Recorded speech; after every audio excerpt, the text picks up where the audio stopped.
Today we are going to talk about facilitation or inhibition of micturition by the brain. Now, we previously discussed the micturition reflex in detail in our last lecture, and we discussed that micturition reflex is basically responsible for micturition or the process of urination or the process of emptying of the urinary bladder.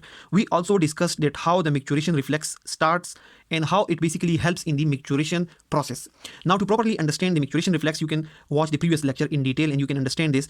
Today we are going to just study the facilitation or inhibition of micturition by the brain.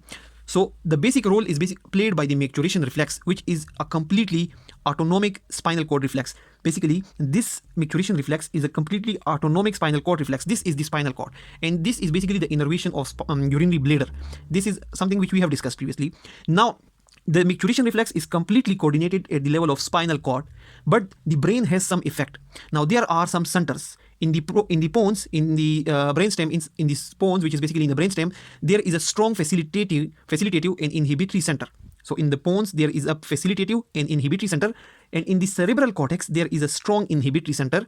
Now, these centers, the centers in the pons, the brainstem, so basically pons is a part of the brainstem, and the cerebral cortex. In these areas of the brain, there are some centers which can either inhibit the micturition, which can either inhibit the micturition reflex, or it can basically facilitate or start the micturition reflex.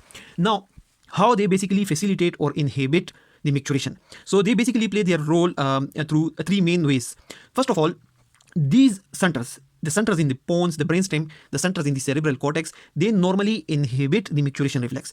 Now, we discussed in our last lecture that micturition reflex is responsible for the formation of the micturition waves. And the micturition waves, also known as micturition contraction, is a wave of increase in the pressure inside the urinary bladder. So if this is a bladder and this is being filled with urine, and we have plotted this thing on a graph. This is showing the increasing volume, this is showing the increasing pressure, and with the increasing volume of urine in the bladder, the pressure keeps on increasing. But as the pressure keeps on increasing, so the basal tone keeps on increasing, but on top of this basal tone, some contractions occur, which are known as the micturition waves or the micturition contraction, which leads to an acute increase in pressure and then coming down to the basal level, then an acute increase in pressure and then coming down to the basal level, then an acute or sudden increase in pressure and then coming down.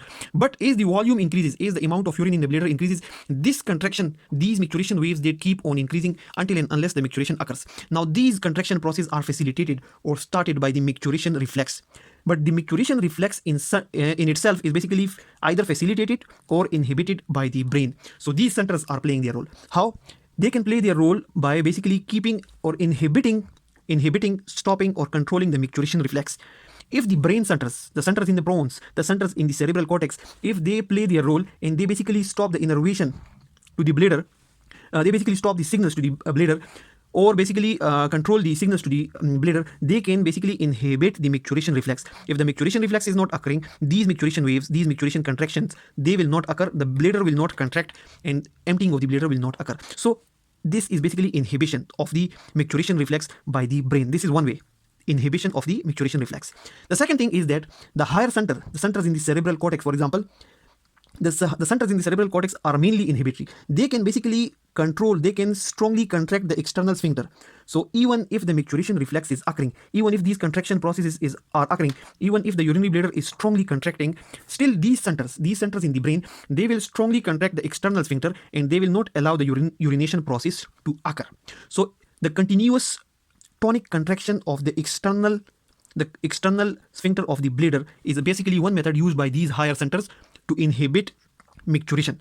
They can directly inhibit the micturition reflex or they can inhibit the micturition. So micturition is basically the process of urination, while micturition reflex is the formation of these waves at the level of the spinal cord by the signals coming from the spinal cord. Now, another way, the third way that the higher center can basically control or facilitate the micturition reflex or the micturition process is by starting a micturition reflex. Suppose, for example, this bladder has been filled, it is full of urine, but the micturition reflex has not yet started. So signals from higher centers can come here to the spinal cord and they can send signals to the bladder and they can start the micturition reflex.